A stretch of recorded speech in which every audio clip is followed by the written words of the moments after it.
नमस्कार, यूएसएन विशेष में आप सभी का स्वागत है। मैं हूं आपका होस्ट एनवी शर्मा। आज के हमारे जो मेहमान हैं वो एक ख़ास इंसान है। मैं उनको इंसान नहीं, एक फरिश्ता कहूँगा, क्योंकि भगवान हर जगह हर कोई काम नहीं कर सकते, इसलिए कुछ लोगों को फरिश्ता बना के यहाँ भेजते हैं और उनसे काम लेते हैं। और इनको पैसा नहीं मिलता है, बदले पैसे के बदले इनको बहुत सारा पुण्य, लोगों की दुआएँ लगती है और इसी से जन्म जन्मांतर तक ये हमेशा सुख भोगते रहेंगे। इस फरिश्ते का नाम है श्री गोविंद जी पोद्दार, जो कि राधा कृष्णा हॉस्पिटल के सर्वाए चेयरमैन है, फाउंडर है और इनके कई सारे एक्टिविटीज़ में इन्वॉल्व है। अगर मैं एक्टिविटीज़ गिनने लग जाऊं तो शायद आधा घंटा इसी में निकल जाएगा। आपके टीवी स्क्रीन पर चला देता हूं उसको, आप उसका भी आनंद लीजिए और सर की बातें सुन लीजिए, क्योंकि ये एक फिलैंथ्रोपिस्ट है, एक ह्यूमैनिटेरियन पॉइंट ऑफ व्यू से लाइफ को जी रहे। बहुत बहुत स्वागत है सर आपका। सर, जैसा मैं बता रहा था कि भगवान हर जगह नहीं आ सकते हैं, अपने फरिश्ते को भेज देते, एजेंट है। तो ये काम कब और कैसे स्टार्ट हुआ, सोशल वर्क? जैसे आपने फरिश्ते की बात की, वो आपने मुझे बहुत ऊंचा चढ़ा दिया, पर मुझे सौभाग्य और गर्व की बात है कि मेरे परिवार में हनुमान प्रसाद जी पोद्दार, हीरालाल जी पोद्दार, सत्यनारायण जी गोविंद विपसना वाले जो हमारे पिताजी के फूफा जी थे, सत्यनारायण जी बजाज वर्धा वाले, ये हमारे कजिन्स मामा थे। यह हनुमान प्रसाद जी के बारे में सभी जानते हैं, जिन्हें भारत रत्न की उपाधि मिलने वाली थी, उन्होंने ठुकरा दी थी। तो रिश्तेदारी में हमारे कजिन दादा होने के कारण मुझे 3 बार उनके यहाँ रहने का मौका मिला, क्योंकि पिताजी हर साल जाते थे। सत्यनारायण जी गोयनका के साथ कई बार सानिध्य रहा, चूँकि वो भुआ साइड से आते थे।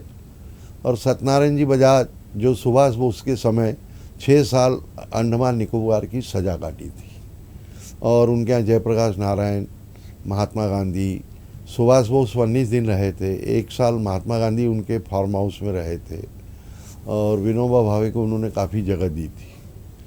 ऐसे परिवार का खून मुझे मिला, और मैं उनके सामने नखून बराबर भी नहीं हूँ, पर मुझे गौरव है कि पूर्वजों का आशीर्वाद, प्रभु की कृपा, ये सब मिलने के बाद मैं अनेक संस्थाओं से जुड़ा हूँ बचपन से।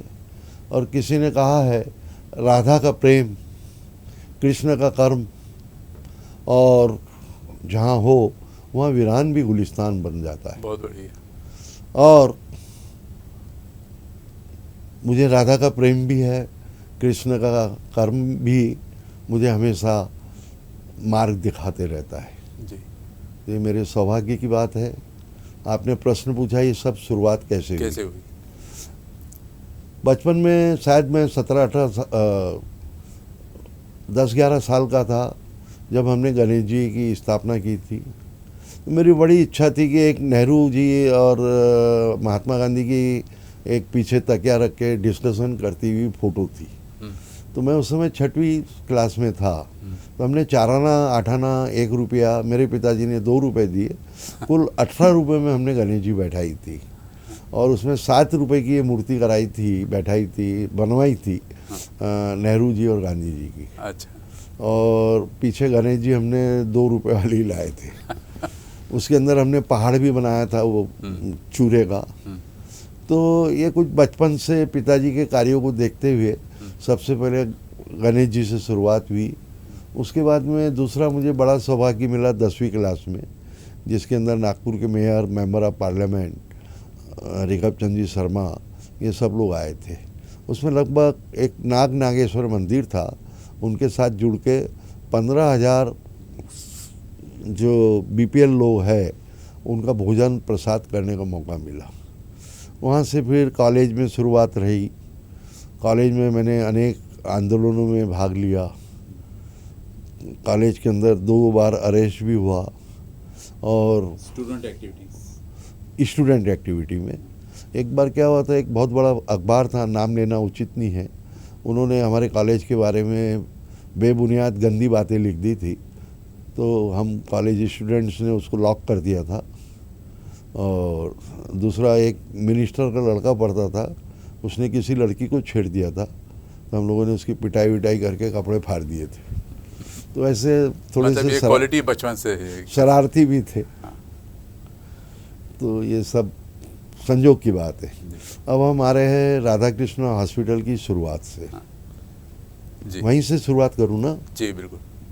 तो राधा कृष्ण हॉस्पिटल की एक अपनी कहानी है। आप कहो तो वो कहानी भी सुनाऊंगा। संक्षिप्त में सुनाइए। हाँ, संक्षिप्त। क्या हुआ कि हमारे पिताजी को शुरू से सोशल कार्य करने का सौभाग्य था। श्याम सुंदर जी पोद्दार उनका नाम था। वो बांग्लादेश के अंदर डिप्टी जनरल मैनेजर थे एक जूट फैक्ट्री में। तो वहाँ डिवाइडेशन हुआ, उसके पहले वो आके चूरू राजस्थान के थे, वहाँ सेटल हो गए, वहीं सेटल हो गए और स्टेट बैंक ऑफ बीकानेर के मैनेजर बन गए। तो उस समय की जो कहानी है कि जब हमारा भारत विभाजन हुआ था तो भरी भरी ट्रेनों में लाशें आती थी, खून से लथपथ, और कई लोग कराहते आते थे। तो पिताजी ने बहुत सेवा करी और नौकरी में होते हुए उनको कुछ पुण्य प्रताप ऐसा रहा कि वो एक तरफा आगे बढ़ते गए। वो नागपुर आए 1948 में, और उस समय नवाखाली की जूट फैक्ट्री में डिप्टी जीएम थे। तो जहाँ ही डिवाइडेशन होने की संभावनाएं बनी तो उन्होंने बांग्लादेश 6 महीने पहले छोड़ा था। फिर 1.5 साल यहाँ मैनेजर रहे, फिर आ गए नागपुर। हमारा पिताजी का इतिहास 1948 से है। तो हमारे दादाजी हनुमान प्रसाद जी पोद्दार, हीरालाल जी पोद्दार का उन पे आशीर्वाद था। उनका कहना था, बेटा कमाई में 10 पैसा पुण्य काम में लगाओ। तो पिताजी की परिपाटी चलती रही और आज हमारे बच्चों में भी है। उनके पैसों से वो लोग उस समय गरीब बच्चों की शादियाँ करना, उनको पढ़ाना, यह कार्य करते थे। उसके बाद में अनाज बांटना, किसी बीमारी का इलाज करना, उसको मेडिकल पहुंचाना, ये सब करते थे। तो हमको थोड़े बहुत गुण आते गए, लोग आशीर्वाद देते थे। इसके बाद पिताजी की बड़ी इच्छा थी, पहले रहने के लिए समस्या थी, छोटे छोटे घर हुआ करते थे, 1 रूम के 2 रूम के। तो हमारा घर भी 2 रूम का किराए का था। तो पिताजी ने एक कॉलोनी बसाई, उसमें बिशनजी भाई शाह और हमारे पिताजी ही थे प्रमुख, जिसका नाम आज वर्धमान नगर है। उस समय वो कॉलोनी में बना हुआ मकान 1200 फुट का और 3300 फुट का प्लाट मात्र 32,000 रुपये में दिया गया था, और 3,000 रुपये भरना पड़ता था। बाकी 165 रुपये महीने की किस्त 20 साल की थी। तो ऐसे 125 लोग वहाँ एस्टेब्लिश हुए। उस समय वहाँ रोड नहीं था, लोमड़ियाँ घूमती थी, सियार रात को चिल्लाते थे, पानी नहीं था, वो हम हरिहर मंदिर से भरते थे। तो पिताजी को लगा यहाँ स्कूल होना चाहिए, प्रभु का मंदिर होना चाहिए और एक अस्पताल होना चाहिए। तो बाबूजी का संकल्प, सब लोगों का साथ, तो वहाँ स्कूल बनी। आज वहाँ 1800 बच्चे पढ़ रहे हैं। पिताजी उसके अध्यक्ष थे। सोसाइटी बनी, उसके भी अध्यक्ष थे। उसके बाद में मंदिर बना 1978 में, और भवन बना 1980 में। फिर उसी समय बाबूजी ने हॉस्पिटल का काम 84 के अंदर जगह मिली। मैं आपको बताऊंगा, ये जगह वसंत दादा पाटिल ने दी थी। जब उनको मंदिर लाके दिखाया गया तो उनके साथ एनआईटी का चेयरमैन था। उसको क्या आदेश हुआ कि 3 दिन में इनको जगह मिलना चाहिए। अच्छा, आप मानेंगे नहीं बाबूजी, 3 दिन में हमको अलॉटमेंट लेटर था। ग्रेट। तो ऐसे पहले के लोग सीएम हुआ करते थे। हाँ। मैं उनका नाम कभी ज़िंदगी में नहीं भूलूंगा। आज तो पीयू प्लाट धंधा हो गया है, लोग वहाँ पे भवन बनाते, स्कूल बनाते। फिर आजकल उसमें वो कमर्शियल एंगल आ गया। हाँ, कमर्शियल एंगल आ गया। तो बाबूजी ने जो काम किया, आप आयुर्वेद के भी फाउंडर थे, अपने छांगानी जी के हॉस्पिटल के, कैंसर हॉस्पिटल के थे फाउंडर, अपने सिम्स के फाउंडर थे। डॉक्टर टावरी जी के साथ कलेक्शन काफ़ी किया। उसके बाद में जनता हॉस्पिटल में भी कोऑर्डिनेटर थे। और यहाँ हमारी जगह थी बाबूजी की। तो बाबूजी ने बोला, ये जगह तो बोले हॉस्पिटल के लिए रिजर्व्ड है, पर ये जो 4 हॉस्पिटल चालू होके चालू नहीं हो रहे, तो पहले ये हो जाए। 4 नहीं, कैंसर हॉस्पिटल, हाँ 4, आयुर्वेदिक, कैंसर, सिम्स और जनता।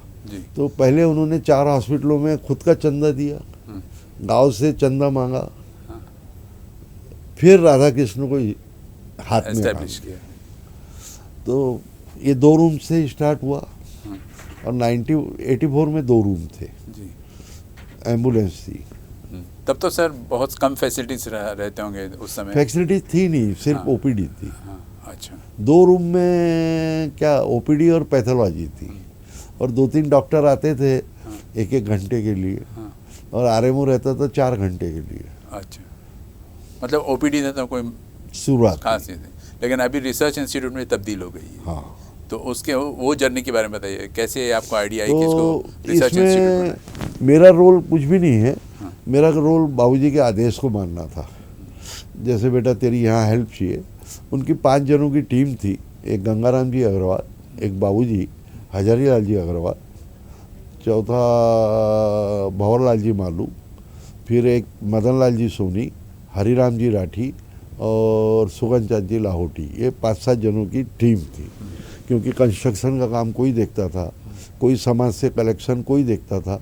तो पिताजी ने 95% के लिए किसी के भी कॉन्टेक्ट हो, पिताजी हर जगह पैसा मांगने गए, और पास से ईश्वर की दया से ज़मीन के अलावा जो कैश डोनेशन रहा वो सबसे प्रथम नंबर पे रहा। जी। अभी हाल ही में आपने रामटेक में भी एक ब्रांच ओपन किया इसका, तो ये किन हालातों में इसको एस्टेब्लिश किया? रामटेक में क्या है, एक हॉस्पिटल बंद पड़ा था और उसको चला वो है लक्ष्मी नारायण देवस्थान ट्रस्ट, और वो हॉस्पिटल का नाम है सीताराम दास योगीराज हॉस्पिटल। इतना सुंदर हॉस्पिटल नागपुर में भी नहीं है, 5 एकड़ में है। क्या खूबियाँ क्या है सर? उसके अंदर जो बनाया गया है उसका स्टैंडर्ड एम्स के नाम से है, और उसको मेन सहयोग जो रहा उसके फाउंडर थे बत्रा जी और नारायण दास जी अग्रवाल, कामठी वाले। तो सॉरी, मैं बत्रा जी नहीं थे, छाबड़ा जी थे। तो वो बिल्डिंग बहुत सुंदर है, उसके अंदर 3 ओटी है। उसके बाद में इसमें मेन पैसा हीरो होंडा का लगा है, तो हीरो होंडा वाले के ही आर्किटेक्ट ने इसकी डिज़ाइन की थी। तो no doubt there is expertise in Delhi in hospitals. जी। तो उनके जो भी टॉप आर्किटेक्ट थे उन्होंने इतना स्पेसियस बनाया कि उसके अंदर 7,000 फुट का तो हॉल है विदाउट पिलर।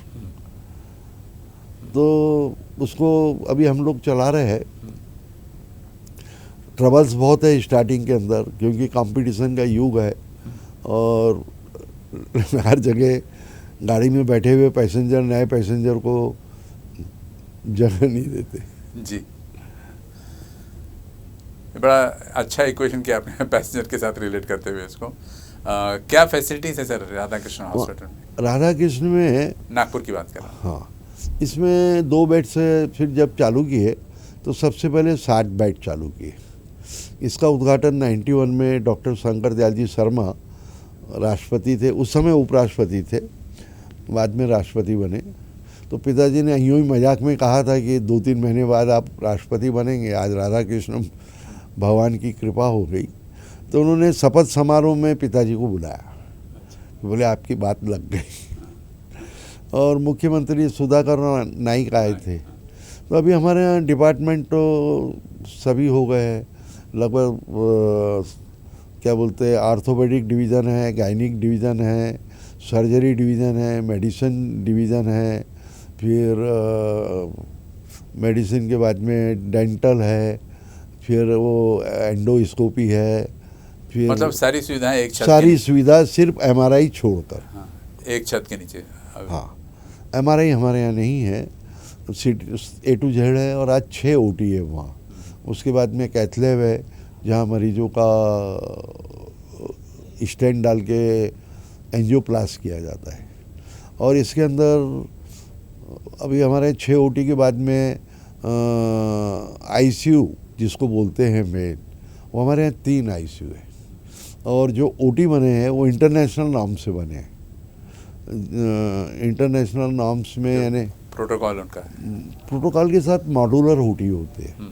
तो अभी हमारे यहाँ ओकाट के डॉक्टर वैभव अग्रवाल आए थे, तो बोले 3 ओटी उसको लगते हैं ऑर्गन ट्रांसपोर्ट। तो बोले इतने 3 ओटी पूरे नागपुर में किसी हॉस्पिटल में नहीं, कि इट इज़ कम्बाइंड। तो जब आर्गन ट्रांसफ़र में एक साथ 3 ऑपरेशन भी आप कर सकते हैं, जैसे डोनेशन ऑफ किडनी और लीवर एंड सपोज उसी समय आई करना है, ट्रांसप्लांट करना है। ट्रांसप्लांट, हाँ। या हार्ट करना है, लीवर करना है, हाँ। तो ये सब एक साथ हो सकता है। अच्छा, मतलब एक यूनिक फीचर है सर ये, नागपुर की बात करें तो। यूनिक ही मैं कहूँगा, क्योंकि वैसे आर्गन ट्रांसफ़र्स हो रहे हैं। अब आर्गन ट्रांसफ़र में मेरे को बड़ा आश्चर्य हुआ, एक झारसुगड़ा के पेशेंट रिश्तेदार थे, तो यदि कोई रिलेटिव ऑपरेशन करवाता है लीवर का तो उसकी फ़ीस 18 लाख, और कोई मरने जा रहा है, समझो एक दिन पहले वो डोनेट करता है, तो उसमें बोलते 35 लाख फीस लेंगे। तो मैंने बोला इसमें आपके क्या न्यू एफर्ट्स है? वो न्यू एफर्ट्स कुछ नहीं रहते, वो मरने वाले को जो ढूंढ ढांड के लाते हैं और जो मैनेजमेंट होता है उसकी फीस है। नहीं, मैं हमेशा थोड़ा सा स्पष्ट बोलने वाला व्यक्ति हूँ। कोरोना में भी जो लूटमार हुई नागपुर के अंदर, हाँ, मैं उसी पर आ रहा था सर अभी कि 2 साल हो गए, 3 साल हो गए अभी इस बीमारी से, पैंडेमिक से हम बाहर आए, लेकिन उस समय इंसान की सही पहचान हुई। आप मानते हैं इसको? कोरोना काल में पहचान हुई, नागपुर के दानदाताओं ने जो काम किया बहुत सराहनीय है। उसमें से हमारा भी एक यूनिट था, जब लॉकडाउन हुआ यहाँ से लगभग 2000 लोगों को खाना पर डे बना, उनको खाना दिया गया, उनको बॉटल दी गई, चप्पल दी गई, पर वो पैदल जाते थे क्योंकि वो अलाउड नहीं थे ट्रांसपोर्ट के लिए। तो यहाँ के कमिश्नर साहब का मैं नाम भूल रहा हूँ, वो सच्चा मर्द दिल था। उन्होंने बोले आपको यहाँ से झारखंड तक कोई नहीं रुकेगा। तो सरदार लोग आ गया है, कम से कम सरदारों ने गुरुद्वारे के माध्यम से 60 ट्रक्स लगाए, और उसमें डीजल की व्यवस्था हमारे जैसे अनेक ऑर्गेनाइजेशन ने की। तो यहाँ से छत्तीसगढ़ बॉर्डर तक ट्रकें गई फ्री में, यानी फ्री में नहीं, छोड़ी गई। छत्तीसगढ़ से गई, वो छत्तीसगढ़ बॉर्डर से जो छत्तीसगढ़ में जाना था छत्तीसगढ़ उतर गए, वहाँ से बचे हुए लोग चले गए उड़ीसा बॉर्डर। अच्छा, तो उड़ीसा बॉर्डर में भी सामाजिक लोगों ने ट्रकें लगाई, और हर जगह ट्रक लगाने में गुरुद्वारा और ट्रकों का विशेष रोल, कोऑर्डिनेट करते थे। हाँ। विशेष रोल रहा। उसके बाद वो ट्रकें उड़ीसा क्रॉस की और झारखंड की, और बंगाल बॉर्डर पे उन्होंने हिम्मत नहीं किया क्योंकि वहाँ कोई ने कुछ, तो कमिश्नर साहब झारखंड तक पूरी व्यवस्था पुलिस वालों से कर लिए थे जी। तो इनके ट्रकों को कानून तोड़ते हुए लॉ एंड ऑर्डर के अंदर कमिश्नर ऑफ पुलिस है एक्स्ट्रा पावर्स, उस पावर्स का सदुपयोग हमारे यहाँ के सभी स्टेट के कमिश्नरों ने किया। और ये सामूहिक कार्यक्रम सबसे बड़ा, इसमें कोई पार्टी का कोई रोल नहीं था। कई लोगों ने क्या किया, फोटो खिंचा लिए और बोले ये मेरी पार्टी ने किया। न उनका 5 पैसा रहा, न तन रहा, न मन रहा, न धन रहा। वो नज़र आते सर, नज़र आ जाते वो लोग, नज़र आते ही थे। हाँ। उसको पेपर में फ़ोटो देते थे, हाँ। कि गरीबों को बैठाते हुए ट्रक में फ़ोटो खींच लिए। लेकिन सर आपका जो ट्रस्ट है, उस समय कोरोना काल की बात कर रहा हूँ मैं, उन्होंने इतना कुछ काम किया पॉलिटिकल सर्कल्स में, ब्यूरोक्रेटिक सर्कल्स में, सोशल सर्कल्स में। राधा कृष्ण हॉस्पिटल का नाम बहुत आया करता था उस समय। तो क्या विशेषताएं रही आपकी जो बाकी लोगों से हट के रहा है? तो हमारे यहाँ सिर्फ 12 beds are suitable for the corona patients. तो उन्होंने हमको 12 का सर्टिफिकेट दिया, उसमें सर्टिफिकेट होते थे। विदिन 3 मंथ्स हमने 150 तक गए, उसमें वेंटिलेटर्स लगे, ऑक्सीजन पाइपलाइंस लगी, ऑक्सीजन व्यवस्था लगी, बाईपैप लगे, forcible oxygen level cylinder machineries लगी, लॉट ऑफ मशीनरीज लगी। हाँ। तो वो मशीनरी भी हमको देने वाले बहुत एक से एक महान दानदाता मिल गए, क्योंकि पैसे का काम पैसा करता है। और हमने चालू हॉस्पिटल में इस काम को बढ़ाने का सौभाग्य हमारी टीम को मिला। रात दिन हमारी टीम में हमारे हरीश जी अग्रवाल जो सेक्रेटरी है, हमारे मानधना जी जो वाइस प्रेसिडेंट है, जो कि बीट्स के पिलानी के स्टूडेंट रहे हुए हैं, फिर रतन जी अग्रवाल जिन्होंने फाइनेंस संभाला, उसके बाद में हमारे टावरी जी है, शिव गुप्ता है और ऋषि खुंगर है। ये लोग टीम ने दिन रात 2-2 बजे तक काम किया, ड्यूटी बाटली थी। तो बाबूजी 150 बेड नागपुर हॉस्पिटल में चालू हुए, 50 बेड चालू हुए राधा कृष्ण मंदिर में। ये सब एक ही संस्था है संलग्नित। तो 200 पेशेंट की व्यवस्था, वो स्टाफ मैनेज करना, तो हमको स्टाफ भी हंसते हंसते हुए मिला, क्योंकि हर स्टाफ 6 से 8 घंटा काम करता है। हाँ, एक डेडिकेशन था सर वहाँ पर। क्या बोले आप? डेडिकेशन था इन लोगों का। हाँ, डेडिकेशन। समर्पण। स्टाफ हमको उस समय हमारे यहाँ स्टाफ था हार्डली 120 का, वो स्टाफ चले गया 450 तक। पर क्या होता था, नया स्टाफ 4 घंटे के लिए मिल रहा था, क्योंकि पहली जगह वो 8 घंटा काम कर रहा है। तो हमने 4 घंटे वाले को 8 घंटे के पैसे दिए। तो हमारे यहाँ स्टाफ लाइन लगा के, बड़े बड़े डॉक्टर भी आ गए, आरएमओ भी आ गए, क्योंकि हम उनको डबल पेमेंट दिया जी। तो स्टाफ की कमी नहीं रही। और सौभाग्य ये रहा कि डेथ रेशो में हमारा नंबर 1, यानी मिनिमम में एम्स के बाद हमारा नंबर 2 रहा। और हमको दुनिया भर के अवार्ड्स मिले, हेल्थ मिनिस्टर ने दिया, राज्यपाल ने दिया, वो कहाँ से रिपोर्ट गई मालूम नहीं। उसमें एक घटना बहुत ज़ोरदार घटी कि एक किसी रिश्तेदार का इलाज हुआ, रिश्तेदार का नहीं, एक पेशेंट का इलाज हुआ। उसने अपने उसके रिश्तेदार अरबपति थे, उनको बोला यार ये सेवा कर रहे हैं, तुम कुछ पैसे भेजो। हाँ। तो उसने 65 लाख रुपए की मशीन, जीएसटी एक्स्ट्रा, यानी 72-75 जो भी पड़ी हो, वो मशीन उन्होंने तुरंत खरीद के भिजवा दी, ऑक्सीजन मशीन।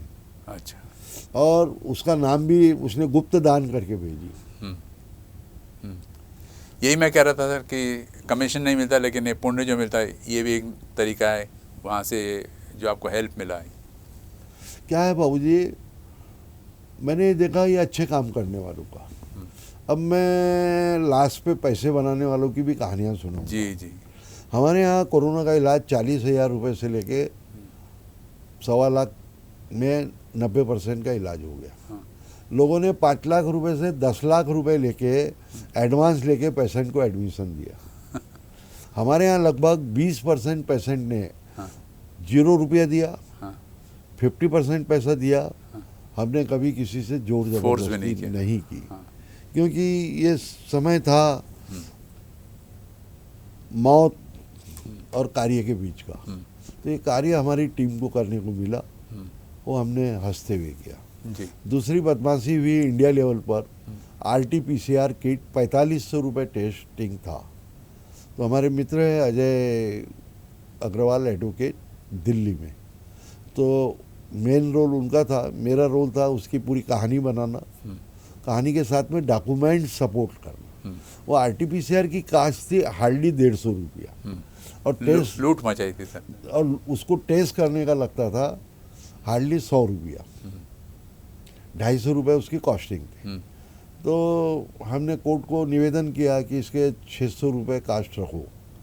तो जज ने सुन के बोला काय के 600 रुपये, 400 रुपये का ऑर्डर कर दिया। उस समय तक हिंदुस्तान में हमारे भाइयों का लगभग 50,000 करोड़ रुपये लूटा चुके थे। जी। एयरपोर्ट पे धंधा हो गया था, जो भी उतरे RT-PCR कराओ, हाँ। 4,000 रुपये दो, बाद में 2,500 रेट हो गया। तो ये ऑर्डर सीधा 400 का हुआ। उसके बाद में दूसरा एक रेमडेसिविर इंजेक्शन सुना होगा आप, 50,000 से 1 लाख के ऊपर लिखा है। बाबूजी हमने कम से कम 100 पेशेंट को निःशुल्क लगाया।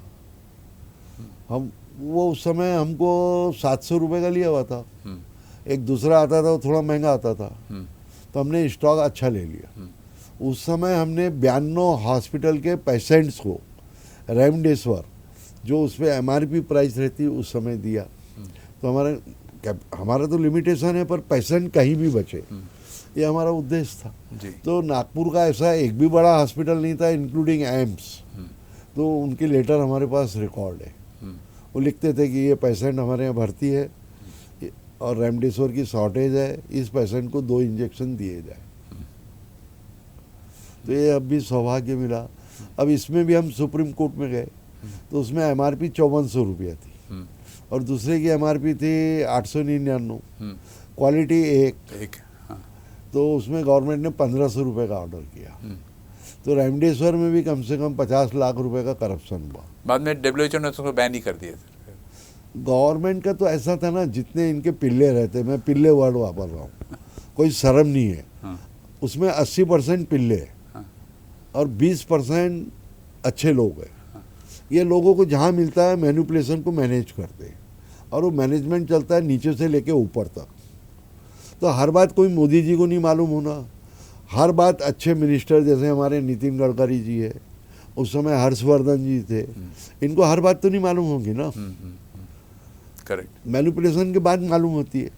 तो मैंने जब भी इनको सुप्रीम कोर्ट में मालूम हुआ, तुरंत दोनों ने इंटरेस्ट लेके, हेल्थ मिनिस्टर और प्राइम मिनिस्टर अमित शाह, नितिन गडकरी, इनको मालूम हुआ तो इन्होंने भी एक्शन लिया है इमीडिएट जी। इन्हें ऑर्डर्स निकाले हैं। मतलब वो गोरख धंधे जो होते थे कम से कम बंद हुआ हो। बंद तो नहीं कहेंगे पर रुक गए। अरे मैं कहता जो 899 रुपये की MRP है, तो उसमें फिर अब 1500 रुपये MRP का माल क्यों ना।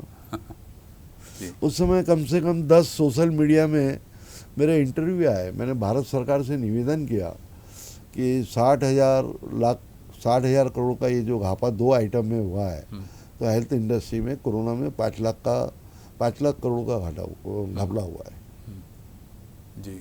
मैं इसका आरोप रूलिंग पार्टी में नहीं लगा रहा हूँ। इतना बड़ा काम मोदी जी ने किए, अब वो प्राइवेट लोगों ने गेम खेला। जी सर, आपका हॉस्पिटल जो है वो ESIC, CGHS, TPA इन सब से संलग्न हो चुका है, तो क्या कोई खास वजह थी कि इसको भी आपने चैरिटेबल ट्रस्ट को इंक्लूड किया? क्या है, हमारा हॉस्पिटल 4 टायर है। जैसे ट्रेन में first AC, second AC, 3 tyre और एक जनरल डिब्बा होता है। तो जनरल डिब्बे के लोगों को हम मुफ्त इलाज करते हैं, पर वो जैसे सरकार 26 डब्बे में 2 डब्बे लगाती, तो हमारे यहाँ भी परसेंटेज कम रहता है, क्योंकि पैसे का काम पैसे से होता है। फर्स्ट क्लास में हमारे लोग आते हैं CGHS के पैसे, सरकारी दवाई, तो उनको हम दवाई सामान खातरी करते हैं, और उनको डिलक्स रूम्स देते हैं, एयर कंडीशंस देते हैं, TV देते हैं, और यदि बड़ा एग्जीक्यूटिव आए तो उसको 24 आवर्स एक अटेंडेंट देते हैं। तो उनसे हमको रेट अच्छे मिलते हैं। CGHS में आज हमारे लगभग 112 गवर्नमेंट के डिपार्टमेंट अटैच है, जैसे कि कोल इंडिया, WCL, ऐसी railway, central railway, defence, Ambajhari defence, Bhandara defence, Pulgaon, उसके बाद में airport, Reserve Bank of India, ये सब मैंने बड़े बड़े IBM या MECL, ये सब हमारे यहाँ इम्पेलेमेंट बोलते हैं। हाँ है।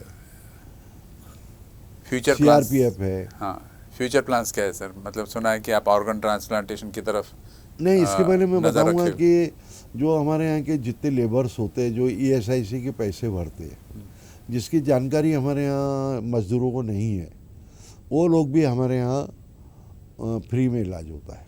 उनका काम सिर्फ अपने ESIC काउंटर पे जाना है और उनको राधा कृष्ण का नाम लिखा के लेटर इंडोर्स करवा के लाना है, और विदिन यानी रात को 12 बजे भी जाए तो वो लेटर देते हैं, और देना चाहिए, देना पड़ता है। पर कई बार बदमाशी करते हैं, वो दूसरे हॉस्पिटल प्राइवेट में भिजवा देते, तो उनका फ्री इलाज होता है।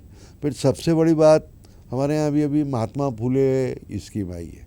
महात्मा फुले स्कीम चलाना नहीं पूरा था बहुत। कोई खास अड़चन है? खास कारण यह है कि उसके रेट बहुत कम है। यानी जैसे ESIC के, CGHS के रेट है, पर हम इसलिए चला रहे कि 5-10% पैसा हमारा भी लग गया, तो गरीब को फ्री इलाज मिल जाए। अच्छा ही काम कर रहे हैं। जैसे अभी हम हार्ट के स्टेंट फ्री डालते हैं, फिर हम ये न्यूरो सर्जरी 2-2 लाख रुपए लगते हैं, वो फ्री में करते हैं। फिर ICU में पैसा बहुत लगता है उसमें, पर इसके अंदर जो योजना है वो 50% इलाज कीजिए, तो वो इलाज करते हैं। फिर इसमें यूरोलॉजी है, ऑर्थोपेडिक है, न्यूरोलॉजी है, स्पेशलाइजेशन गायनी का ऑपरेशन है, सर्जरी ऑपरेशन है, वो जितने अच्छा, नो लॉस नो प्रॉफिट के बेसिस पे भी नहीं कहो तो नहीं लॉस है हमको, लॉस हो रहा है इसमें, हाँ पर लॉस है हम एडजस्ट कर लेते हैं, हाँ क्योंकि हमारे यहाँ टीबीए के पेशेंट आते हैं, हाँ सीजीएचएस के आते हैं, हाँ, तो वो उसमें कॉम्पनसेट हो हमको जाता कुछ पैसा बचता है, है। हाँ क्योंकि घाटे में तो हॉस्पिटल चला नहीं सकते ना। जी जी तो जैसे भारत सरकार ट्रेन चलाती है, तो मैंने यही सीखा हाँ कि भाई कहीं घाटा ज़्यादा, कहीं घाटा कम, हाँ। कहीं प्रॉफिट नहीं, हाँ। पर वो फर्स्ट एसी सेकंड कुल मिला के वो एक प्रकार से सेट हो जाता है। हाँ सेट हो जी जाता जी। है। क्या फ्यूचर प्लान्स क्या है सर आपके, क्योंकि ऑर्गन ट्रांसप्लांटेशन की बात की आपने। मेरे फ्यूचर प्लान सबसे बड़ा है आर्गन ट्रांसप्लांट। उसके अंदर हम हार्ट के, किडनी के, लीवर के, ये क्या बोलते हैं, फेफड़ों के ट्रांसफ़र कर सकें। तो इसमें हम जॉइंट वेंचर कोई बड़े हॉस्पिटल से करने की ट्राई में है। अभी हमारी किडनी की टीम नागपुर के लेवल पर तैयार हो गई है। उसके बाद में उसमें डॉक्टर प्रकाश खेतान है और उनकी टीम है। दूसरा मोहन का करके डॉक्टर है लीवर ट्रांसफ़र में, तो प्रीलिमिनरी स्टेज पे उनसे भी बात हो गई है, but it will take time because there are number of बहुत सारे फॉर्मेलिटी। अग्रीमेंट्स और बहुत कुछ होता नहीं, है, लीगल agreement- फॉर्मेलिटीज होती है। गवर्नमेंट की बहुत फॉर्मेलिटी है और वो होना भी चाहिए। फिर उनकी विजिट होती है, डॉक्टरों के इंटरव्यू होते हैं, तो it will take its own time. हाँ, but our infrastructure is ready. What about naturopathy sir, आप प्रैक्टिस करने वाले थे।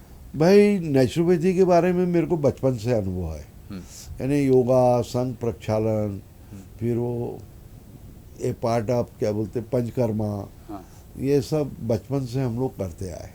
पर पहले क्या होता था, कैंप लगते थे, कैंप में 100 लोग एक साथ रहते थे।